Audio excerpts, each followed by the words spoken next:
Hello and welcome to the Heartbound Editing Podcast. This is episode 29 of the weekly Story Savvy series, where we tackle the 52 biggest self editing topics and tips to help you make your good story great as an aspiring author asks me, a developmental editor, all of the questions that you have wanted to. We have covered a bunch in this series so far, including the last two episodes on fantasy and romance as our only two genre-specific installments of this series.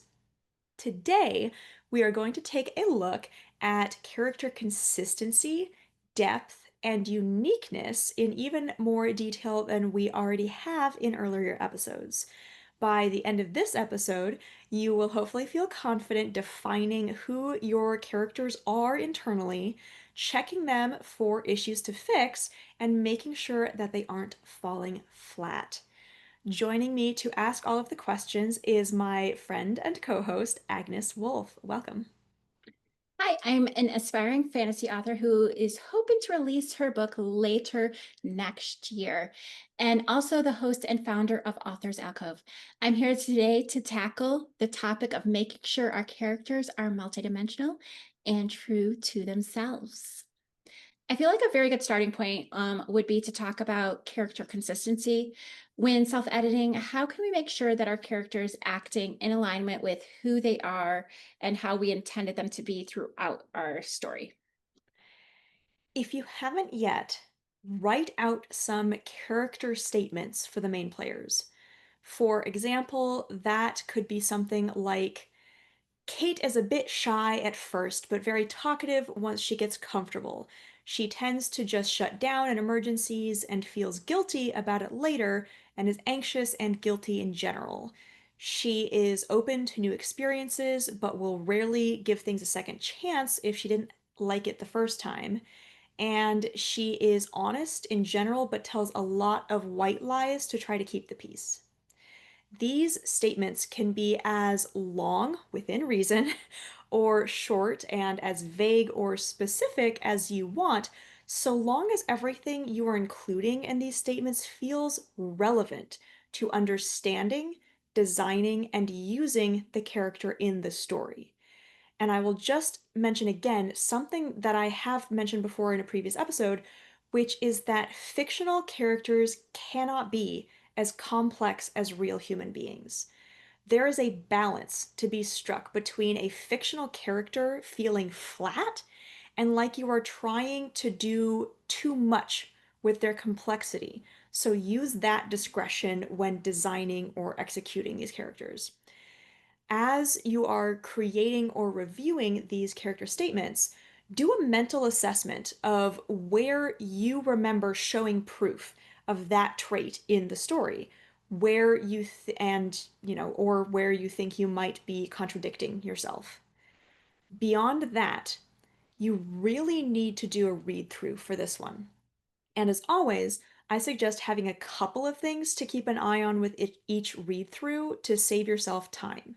So, for example, if you want to do your next read based on this episode and then the next two, so scene, core events, and avoiding scene stagnation, that might be a good balance of enough to watch for that you're not wasting your time, but also not so much that you're struggling to keep track of everything you're supposed to be watching for. When you are doing your read for character consistency, refer back to your statements about how you wanted them to be regularly and check every mentionable moment of agency from that character against that statement. When they move the story forward, is it in a manner that aligns with their character statement? If you find something that is off in that regard, just try tweaking how you describe how they feel, how they express themselves or act, and other subtle things like that to better align with what you were going for. So, I found it very interesting that you were saying that our character should not be as complex as humans, because you often think you want to make it as real as possible. So that was good to think about. Then I realized like the association with like the consistency. So I'm just going to come out and ask like, why does character consistency matter and why is it worth all that effort? Consistency allows the reader to trust the character, the story that that character is playing out, and you as the author writing it. Without consistency, the character and writing in general can come across as unfinished, amateur, lacking in quality or craft, or simply end up confusing the reader and the audience in general the same way a plot hole might. I go into more detail on this to some extent in episode 19, so go back to that if you want to. So I feel like as our characters grow, it might be easy to write a way that causes the reader to feel like our character is acting inconsistently, especially when we're trying to show that growth. How can we make sure that we are showing true character growth and not just breaking from the mold that we have written them in? Again, I'm going to refer you back to episode 19. The simple answer is that you show progressive steps in that direction of growth rather than risking a leap in it. In that, too, some doubling down on their old self or their old ways, or backsliding in their growth when something happens or is learned that they can react to in that way, can also help show that they are changing in realistic and understandable ways. Something else to consider here is that you can only take a character arc so far from its starting point unless you are an expert, experienced writer. So adjusting that starting point of their character arc up to be in closer proximity to your desired end goal is another option to explore there. So I know, like myself, I have a scribe, and then I also have on Excel a bunch of character sheets. I use my scribe and that one mainly says stuff like the very nitty gritty from like what personality types I've described them. I will actually put even like scenes in there. And to like remind myself, but in Excel, I tend to do a little bit more like the really quick looking like things. So if I would just want to do a quick reference, like how old is this person? That's what I usually keep in there. So how do you personally, as a writer, make sure that your characters do not change from one page to the next? I shared a little bit about how I try to, and have there been methods you might not use, but that you have heard are very effective for other people? Again, having those statements for who you intended them to be written out and somewhere that you can easily reference them is very, very important. When you do your read throughs, checking if they were what you intended once written, that will naturally check for consistency from scene to scene, as an outlier in one of those aspects is going to be an outlier in the other. You only need to do that process once, essentially.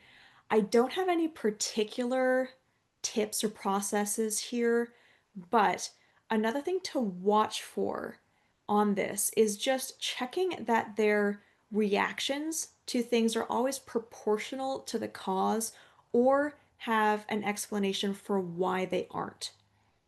If your character, for example, reacts to getting dumped by their boyfriend of 2 weeks, like their spouse of 30 years just died, then that can go in three different directions as an overreaction. First, you can have them, wildly overreact to everything across the board, not just this one thing. And that becomes a consistent part of their character build. The second option here would be to dial down their reaction until it fits their more standard or relatable level of reactivity. And then third, you can foreshadow and seed some tangible, understandable reasons why their reaction is so big to something seemingly so small. Such as in this case, that this is someone who they have obsessed over for years, and they finally asked them out, and now they're dumping them 2 weeks later when this person was already shopping wedding venues. And so that elicits that big reaction. Or you could foreshadow that this reactive character has just had the week and the day from hell, and this was simply the last straw that broke them over that edge. Does that answer your question? Yeah, it definitely does.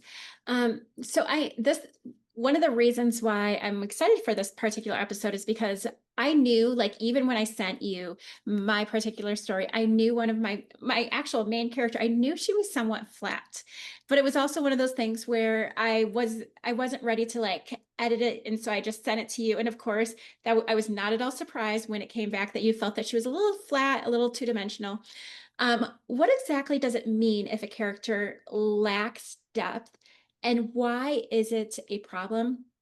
And just going off of that, what you said earlier, how complex is too complex? Sure. In my experience, flatness is most often a lack of emotion, a lack of tone in how they express themselves, and or a lack of quirks or definable character traits. It can sometimes also be a lack of presence or function in the story when compared to how much you tell the reader they matter, but we're going to set that one aside for now. Flatness is a problem because it can significantly lessen the experience of immersion or investment for the reader. We as humans are wired to pay more attention to things that are unusual or very relatable or unique in a way that we want to go figure out. When you essentially give them just a name, maybe a role title, and a brief visual description, and nothing else about the character to hold that reader's attention, it can be hard for the reader to stay focused on what the character is doing or saying. On the other side of that, when you try to make a character too dynamic, multidimensional, or interesting, it can fall into a different set of problems. It can seem like you never really decided what you wanted to do with the character or what you wanted them to be, so you tried for all of them at once. It can seem like the character is insane or immature or unstable because their reactions and moods are all over the place in the name of complexity. Or it can come across like you, the author, don't know who they are, so how is the reader expected to? This is what I mean when I say that fictional characters can't be as complex as real humans. Not speaking to you directly, Agnes, but to the listener hearing this who needs this advice, do you think that you could accurately show or tell a stranger all about you in all of your real human complexity and nuance in a way that they could truly understand and without boring them? Do you think that you could pull that off? For me, at least, I know that the answer is no, and I expect that it is for most people. It takes years of frequent, in depth, meaningful interaction to know another real human being, even just pretty well. You typically have no more than 100,000 words in a novel, and you really ought to be spending at least 95% of those on things that are happening, not info dump about your character personality.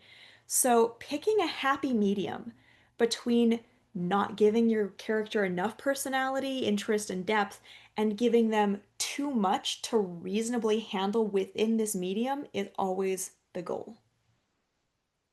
So, how can we spot if our characters are flat? Like, I know myself, I just had a gut feeling, and a part of it was because I I just knew that there not enough was going on with her internally. Like, Mhm. but at the same time, I wasn't sure how to fix it. So I guess that's a two-part question. Like, how can we know that our characters are flat? Because I'm sure that there's going to be a time when I'm going to have a flat character that I'm totally unaware of. And then the second part of that question is, how can we avoid or fix it? And that one's probably more applicable to me as I'm working on my editing. Sure. First of all, I'm going to take this opportunity to state the obvious, which is not all characters need to be three-dimensional. Your protagonist and antagonist need to be absolutely three-dimensional. Or, plural if you have multiple protagonists, multiple antagonists. They absolutely need some dimensionality to them. For your secondary characters, which for today I will define as anyone who has speaking lines in more than 3 scenes or chapters. They should ideally have some depth to them, but it isn't nearly as crucial. And then tertiary characters, if you haven't been able to avoid including them at all, should be as flat as possible, just to spare your reader investing in something that isn't going to have any payoff to it. There are some exceptions to this, but generally, and dependent on genre, you don't want to waste your time or the reader's time trying to make the doorman, whose only role in the story is to open doors, complex and well rounded as a character. Spend those words where they actually matter. One easy check for flatness is to look at how similar the character that you are assessing is to other characters in the story and how close they are to a common generalized trope of their demographics. If you have a character, for example, who is a white American man in his mid 40s, and you stuck him in a room with 50 other men who match that description I just gave, how would you pick him out of a lineup? Or more on the internal side, if he went on a dating show where the other contestant couldn't see all of these white American men in their mid 40s, how would he set his personality apart? How would he show who he is internally that would make him different from the 50 other contestants? Another way to check is going back to those core character statements. Is your statement for this character one sentence? That might be too little to give the character depth. And if slash when you have more to give them than that in their statements, can you point to at least one place in the story where that trait is shown, where it comes up, where it is relevant? If you can, you're probably doing okay. If you have multiple statements and they all get shown, that's what depth is. And if not, just sit with each of the traits that you can come up with for this characters for a moment. Think about the story and try to find a moment where it would be very natural for you to show, again, rather than telling ideally, that trait in a sentence or two, just sneaking that in. Some other ways to fix a flat character include number one, make them talk exactly like someone you know in real life or a TV character that you are familiar with. Though in this one, I warn you that subtlety can be important, so gauge that against your genre and the tone that you're going for. Suggestion number two would be give them a motion related tic that is unique to them within the scope of your book. A limp, a squint, frequent itches, an abhorrence of eye contact, a little head tilt, a swagger, things like that. Suggestion three would be pick an emotion or a sub aspect of your theme for them to personify. Make them the living embodiment of anxiety or optimism or organization within reason. Then, like I said, dial it back to where it feels realistic and subtle enough to be seamlessly included in the overall story and apply those changes or moments to your manuscript. Or, related to that, you can choose that character to, make the opposite choices of your protagonist when it comes to that theme.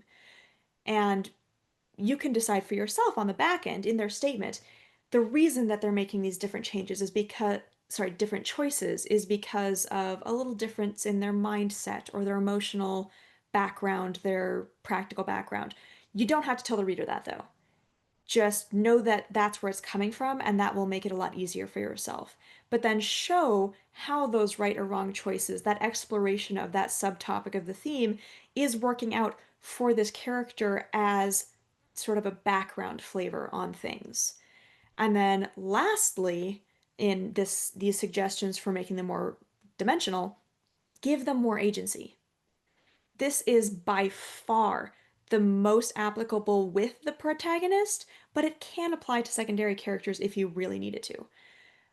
Basically, make them initiate more of the plot actions, force more decisions onto them, have more people come to them for guidance, help, advice, things like that.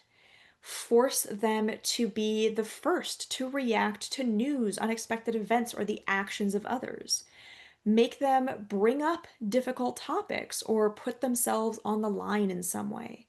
Force them to act the part of the main character more, staying true to your character build statements, and it can add an amazing amount of depth because you're simply creating more opportunities for that depth and complexity to be relevant. And from what I can remember, this was the step that I thought could benefit your story and your protagonist the most. One of the things that stuck out to me that you said, actually, um, this actually does not even pertain to my protagonist, but something that I thought about some of my other characters is how you stated that we should think of emotion type description. And Mhm. like that didn't even really occur to me, like to do that. And I know that I tend to lack on more of the visual stuff. So for me, that's like an excellent way. And also it's a better way of describing them just being like, they had brown pants on or something like that. So I just really loved that particular piece of advice. Cool. Um, so one of the things that I think about, and I think it's especially because of the genre that I particularly write in, is I know there are certain expectations and tropes and cliches that are very common amongst certain genres. And especially like with middle grade, there's definitely like you think of Harry Potter, you can think of many different Dumbledore characters. You can think of many Hagrid type characters. And I noticed that I had some of those tropey type characters in my own book. But how can we make sure that our characters are authentic to our story and not too much just like the tropes and the cliches that are in every other of our particular genre? Yeah, all genres have obligatory characters or roles. To use an example that you just brought up, let's talk about the mentor figure from the hero's journey, which applies to so many different genres, and particularly the ones that I'm familiar with. The cliche is that he's a wise old man, often with some family connection to the protagonist, but not usually an actual relative. And then some common tropes, in addition to that, would be that he's a wizard and he has a white beard and he dresses in robes and he's kind of a loner until or unless the protagonist is doing something with him. I just described, uh, you know, Dumbledore. Dumbledore, thank you. I was blanking on the name. Dumbledore and Gandalf and Obi-Wan Kenobi and who knows how many others. The thing is, none of those cliche elements or trope aspects have anything to do with the character's ability to be a mentor to the protagonist, so none of those aspects are obligatory. The obligatory aspect is that the protagonist has someone to talk to who knows more than they do and is willing to help and teach and guide as needed for that specific story. There is no reason that the hero's journey mentor archetype can't be a non-binary ogre who got kicked out of his tribe for being too fashion obsessed and now lives with several thousand brownies as their protector. That mentor could be a journal written by the protagonist's dead mother decades ago, which they now flip through and read relevant passages from as a form of self-advice, self-therapy from these passages that their mother wrote and gave them, which can't really connect until the protagonist is in that moment of need where, oh, that makes sense now. I can interpret it this way, kind of thing. Essentially, how you make sure that you aren't too cliche with certain character choices if you don't want to be, and again, I'm not that anti-cliche, is that you brainstorm small changes to that role, relationship, identity, demographics, attitudes, desires, how they came by their expertise, and things like that until you feel satisfied. This is why I keep encouraging folks to interpret obligatory aspects of their genre or general storycraft as loosely as they can or as loosely as they want to. Yes, there needs to be a villain, mentor, rival, murderer to get caught, whatever, in specific genres. But the requirement is the essential role that they play in the plot, not the size, shape, color, gender, etc. of the character serving that role. One of the things that I remember I did in my very first edits, and I still have to like refine and work on, so it's not like perfect or anything, is I wanted to try to make that each, well, not each of my characters, but like specific characters, I wanted to make sure they had very unique character personality traits, tones, just very unique so that they would stand out. What are some things that we should consider as we are creating these unique voices for our characters? I do remember that.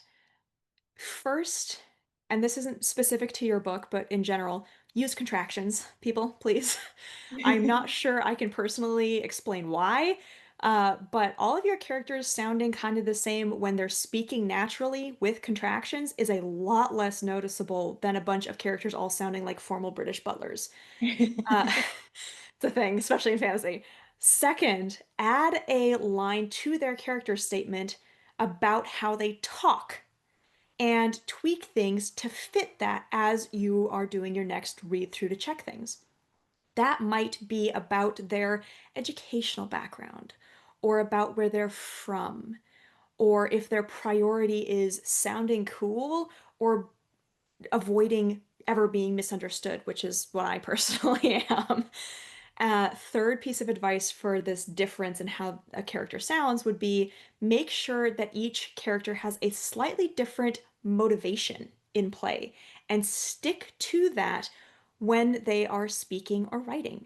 For example, one character might be trying to get everyone to get along, one might always be angling to get the most out of a situation as selfishly as they can every day, every single time they have a conversation.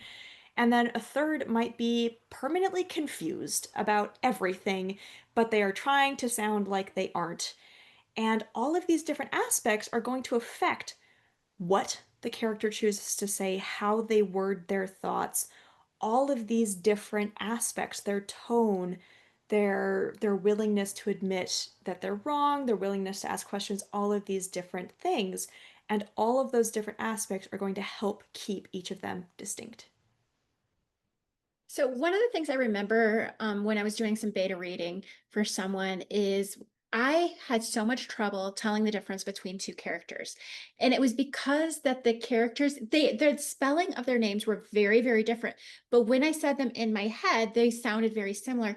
And I would get them confused, even though they were very different characters, very different everything. But for some reason, because the names were so close in sound, I struggle to tell them apart. So aside from names, are there other things that we should be concerned of when writing characters to make sure they will not be confused with one another?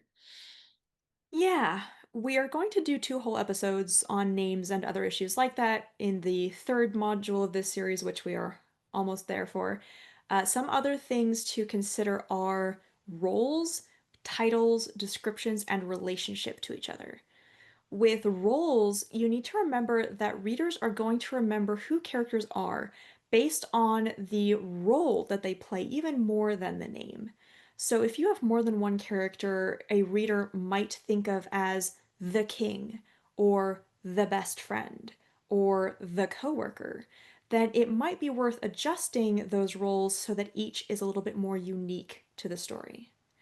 Pretty much the same note for titles. If there are multiple lords or sirs or moms in the story, might want to adjust those to each be a little bit unique to themselves.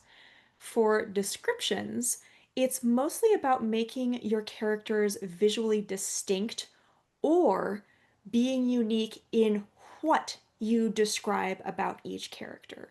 For example, even if you have a female main character who is meeting the three brother love interests who you describe as all looking remarkably similar, you still need to choose something unique for each, which you will use as a descriptor more often than what they have in common.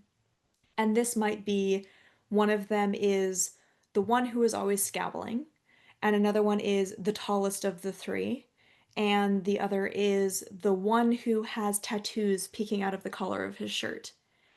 They all can be dark and, dark haired, same haircut. They can all be relatively tall. They can all have the same facial structure and eye color, but you need to choose to more often mention what they have different than what they have in common.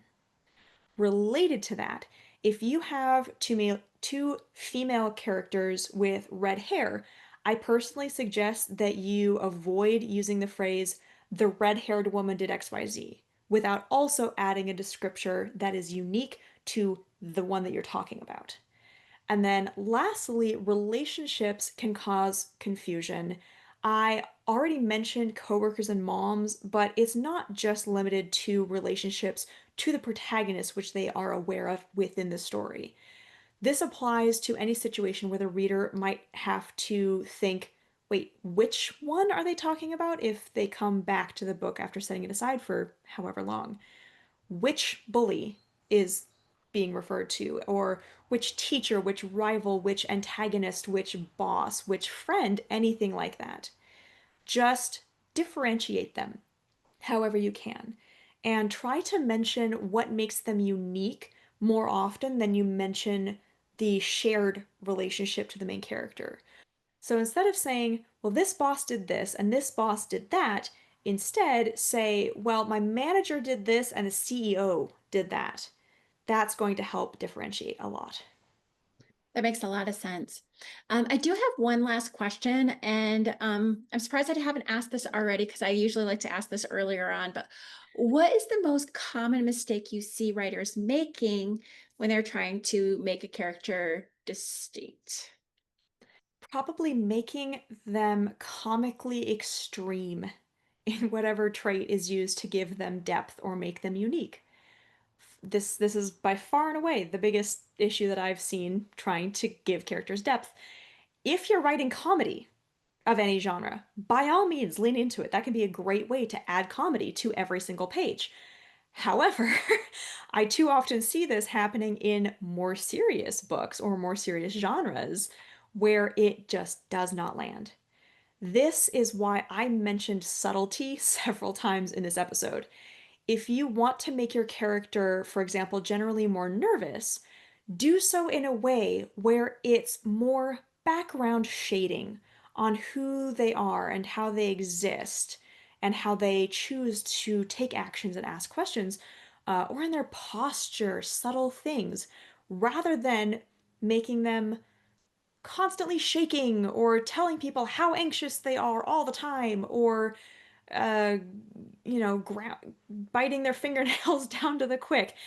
Anything that you can picture a Looney Tunes character doing is probably overdoing it. Keep it grounded, keep it relevant, and like I mentioned earlier, only add depth to characters whose involvement in the story warrants that depth. Thank you so much. I really appreciated this because I like as you were talking, the wheels were like spinning in my head. And I'm like, okay, I want to get into my book because I have a few changes I want to make. So that means that you did an excellent job. Thank you very Excellent. much. You are entirely welcome.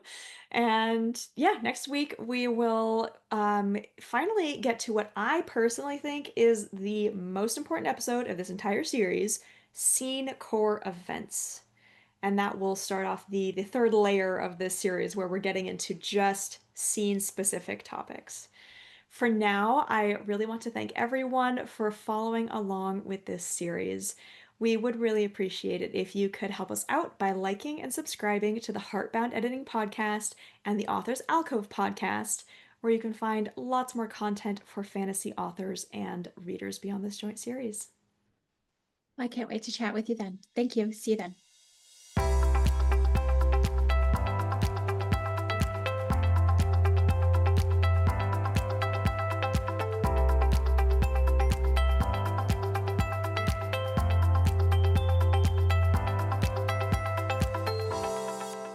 Thank you so much for listening to the Heartbound Editing Podcast.